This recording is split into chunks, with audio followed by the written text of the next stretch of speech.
สวัสดีค่ะพ่อแม่พี่น้องสวัสดีFCทุกท่านเนาะค่ะกลับมาพบมาพอกับเจตาพารวยคือเก่าค่ะในทางช่อง YouTube คลิปนี้เจตาก็จะวางแนวทางของเล่าพัฒนาค่ะจะเป็นของมือแรงมื้อนี้เป็นวันที่30ค่ะเป็นวันที่30วันพฤหัสเนาะเล่าพัฒนาออก20:30ค่ะเป็นอยู่นี่ประวัติของเจ๊ปากแดงค่ะเป็นของมื้อคืนนี่วันที่29เนาะพี่น้องลาวพัฒนาออก48014ออกตัวเก่าเกือบมา0อีกเนาะล่างเนาะพี่น้องตัวเก่าแม่มาตัวเดิมนี่เปลี่ยนแตะ0ข้างล่าง480ของเจ๊ปากแดงหลุดไปวันที่28เนาะค่ะ29มา8ตัวเดียว2ตัวมา1ตัวค่ะ2ตัวจับคู่บ่เข้าบ่มา2งวดแล้วเด้อเจ๊ปากแดง2งวดแล้วเนาะพี่น้องประวัติของเพิ่นหลุดแล้วหลุดเลยค่ะกราบขอโทษขออภัย FC ผู้ตามเจ๊ปากแดงเด้อค่ะของเพิ่นหลุดไปวันที่29มาต่อใหม่มื้อแรงค่ะเพิ่นจะแจมือกับเจ๊ปากแดงลาวพัฒนาเพิ่นให้มาแล้วค่ะมาแจมือใหม่มื้อแรงเด่นค่ะเพิ่นให้มา06 0กับ6 2ตัวค่ะ4หาง05 0605 6162ค่ะ3ตัว3หาง605 661 606ค่ะเด่นทอกันทั้ง6ทั้ง0เน้น06กับ61ค่ะ3ตัวเน้นหางเดียว606ค่ะเจ๊ปากแดงใครจะตามตัวแคปหน้าจอค่ะแคปหน้าจอเป็นจังได๋เนาะ FC เจ๊ปากแดงขอโทษขออภัยแทนเพิ่นเนาะค่ะเลขทุกตัวเอามาวางเพื่อเป็นแนวทางโปรดใช้วิจารณญาณในการรับชมเป็นอย่างสูงค่ะรับชมรับฟังเป็นเพียงแนวทางเนาะค่ะพี่น้องมีเขามีหลุดเนาะกราบขอบคุณเจปากแดงหลายๆค่ะที่ให้แนวทางมาวางทางช่องของเจตาพารวยกราบขอบพระคุณเป็นอย่างสูงค่ะคลิปนี้ก็มีอยู่7เส้นดังคือเก่าเด้อค่ะเจ๊ปากแดงเลขรับน้ำสมอ้อน้อยนำโชคล็อกเทียนทะเลเซียนอุบลค้นโกดาภาพปังตาบรรทัดค่ะ7เสียนดังเหมือนเดิมในคลิปนี้เจตาอ่านซื้อให้ฟังแล้วตามของผู้ใดอยู่ชอบของผู้ใดก็จัดของผู้นั้นเนาะค่ะเอาที่เฮามักเฮาชอบบ่มักก็ผ่านไปเนาะชอบก็จัดขัดก็ผ่านค่ะ7เสียนดังในคลิปนี้เลขรับน้ำโสมค่ะเล่าพัฒนาเมื่อคืนนี้ก็ออก48014ค่ะของเพิ่นเข้าไปเด่น14ล่างเนาะเข้าไป8บน2ตัวมา1ตัวค่ะเลขรับน้ำโสมเดี๋ยวเจตาให้เบิ่งประวัติอีกเนาะค่ะหลุดไปวันที่28แล้วพัฒนามาตัวเก่าค่ะพี่น้อง3ตัวบนเปลี่ยนตะ0กับ1ค่ะ2804ล่าง2914ล่างตัวบนมาเป๊ะตัวเดียวคือเก่าเอามาตามต่อไปใหม่ค่ะไปใหม่มื้อนี้วันใหม่วันพฤหัสที่30เนาะค่ะที่30เอาเจตาเคลื่อนมาต่อค่ะพี่น้องเลขรับน้ำส้มเจตาเขียนวันที่ผิดเอา0ตัวน้อยๆขอโทษขออภัยที่เขียนบ่งามเนาะเด่นค่ะเพิ่นให้มามื้อแรง1กับ2ตัว4หางค่ะ15162829ค่ะเบิ้ล11กับ22 3ตัวค่ะ2129215เด่น1กับ2ทอกันค่ะ2ตัวเน้น15กับ29ค่ะ3ตัว215เลขรับน้ำส้มพจะตามต่อกับเพิ่นแคปหน้าจอค่ะเลขรับน้ำส้มแคปหน้าจอไว้ไผจะลุ้นมื้อแรงเนาะพี่น้องกับขอบคุณเลขรับน้ำส้มหลายๆค่ะที่ให้แนวทางมาวางทางช่องของเจตากับขอบพระคุณเป็นอย่างสูงค่ะไปต่อค่ะไปต่ออ้อน้อยนำโชคอ้อน้อยนำโชคค่ะพี่น้องเข้าไป8ตัวนึงเนาะ2ตัวมา1ตัวค่ะก็ถือว่าเดินอยู่เนาะค่ะแต่กราบขอโทษขออภัย2ตัวเพิ่นบ่มาบ่เดินเด้อพี่น้องบ่เข้าหลุดแล้วหลุดเลยเนาะค่ะเจตาให้เบิ่งอีกงวดนึง8ของเพิ่น2งวดเด่น8มาทั้ง2งวดแ แต่2ตัวก็หลุดทั้ง2งวดค่ะพี่น้องขอโทษขออภัยแทนเพิ่นอ้อน้อยนำโชคค่ะขออภัยแทนเพิ่นหลายๆเอามาตามต่อไปใหม่มื้อนี้วันที่30ค่ะเป็นวันพฤหัสที่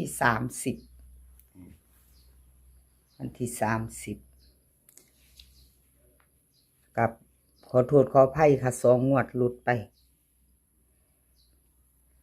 อ้อน้อยนำโชคค่ะวันที่30มาลุ้นใหม่มื้อแรงเด่นเพิ่นให้มา5กับ7ค่ะ2ตัว4หาง51 52 75 76เบิ้ลค่ะ5577 3ตัว752 776เด่น5กับ7ทอกันค่ะเน้น52กับ75 3ตัวเน้นหางเดียว752ค่ะอ้อน้อยนำโชคพระจะต่อกับเพิ่นแคปหน้าจอค่ะแคปหน้าจอไว้ลุ้นมื้อแรงใครจะต่อกับอ้อน้อยนำโชคเนาะค่ะใครจะต่อกับเพิ่นกับแคปหน้าจอค่ะ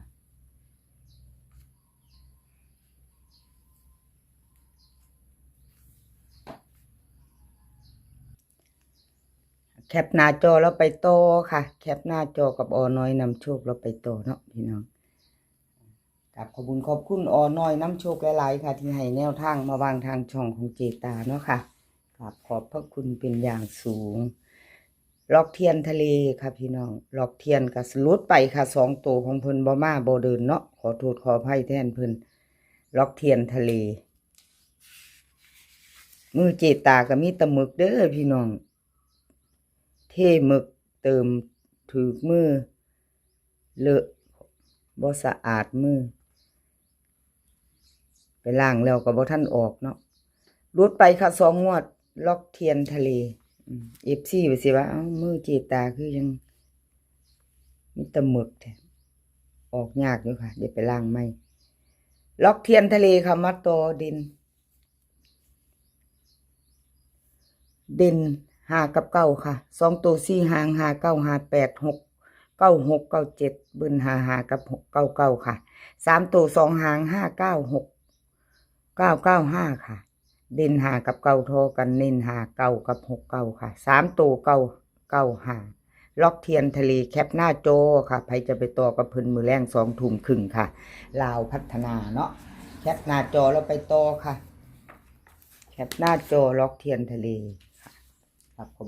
คุณล็อกเทียนทะเลค่ะที่ให้แนวทางมาวางทางช่องของเจตาเนาะครับขอบพระคุณเป็นอย่างสูงมาต่อด้วยเซียนอุบลคุณกูหลุดไปเด้อค่ะเซียนอุบล1ตัวไม่มา2ตัวก็บ่เข้าเนาะพี่น้องหลุดไปหลุดทั้ง2งวดค่ะเงียบหลุดแล้วหลุดเลยเนาะ480ลาวพัฒนาก็ออกตัวเก่า14ล่างพี่น้องออกตัวเก่า3ตัวบนมาเปลี่ยน0เป็น1ค่ะเอามาต่อกับเซียนอุบลคุณโกมือแรงเด่นเพิ่นให้มา9กับ2บนล่างทอกันค่ะ2ตัว4หาง92 91 24 25เบิ้ลค่ะ99 22 3ตัว924 991เด่น9กับ2ทอกันเด้อค่ะเน้น92กับ25 3ตัวเพิ่นบ่มีเน้นให้เด้อพี่น้องชอบก็จัดคัดกับพานพิจารณาเอา3ตัว2หางบ่มีเน้นบ่มีวงกลมค่ะของเซียนอุบลคนกูเราจะตามต่อแคปหน้าจอค่ะแคปหน้าจอเนาะเตรียมแคปหน้าจอไว้ชอบของผู้ใดจัดของผู้นั้นเนาะพี่น้องดาภาพปังกระลุดไปค่ะดาภาพปัง2ตัว1ตัวเล่าพัฒนา480 14ล่าง2งวดลุดไปถึง2งวดค่ะ FC ดาภาพปังขอโทษขออภัยแทนเพิ่นเนาะ FC ที่เข้ามาเป็นกำลังแรงใจเข้ามารับชมรับฟังในช่องของเจตามากดไลค์กดแชร์มาคอมเมนต์กับขอบคุณหลายๆค่ะแล้วก็ขอโทษขออภัยที่หลายๆเซียนท่าหัวแนวทางเพิ่นหลุดไปเนาะพี่น้องก็ขออภัยแทนเพิ่นหลายๆค่ะมาไปใหม่แต่ละเซียนเพิ่นก็ฝากมาบอกอยู่ค่ะฝากมาบอกหลังบ้านว่าขอโทษขออภัย FC ให้นำแนเด้อเจตาแนวทางก็บ่เดินบ่เข้าเนาะเป็นวินเป็นหยุดเป็นบ่ต่อเนื่องหลายเนาะพี่น้องก็ธรรมดาสำหรับแนวทางเนาะพี่น้อง ธรรมดาสำหรับแนวทางเนาะดาดาผ้ารวยว่าสั่นพี่น้องดาดาผ้าปังค่ะดาดาผ้าปังเขียนเป็นดาดาผ้ารวยเด่นค่ะเพิ่นให้มา3 กับ 7 3 กับ 7 2 ตัว 4 หาง 3 7 3 6 7 5 7 4เบิ้ล33 กับ 77 ค่ะ3 ตัว 3 7 5 3 3 6 3 7 4เด่นค่ะ3 กับ 7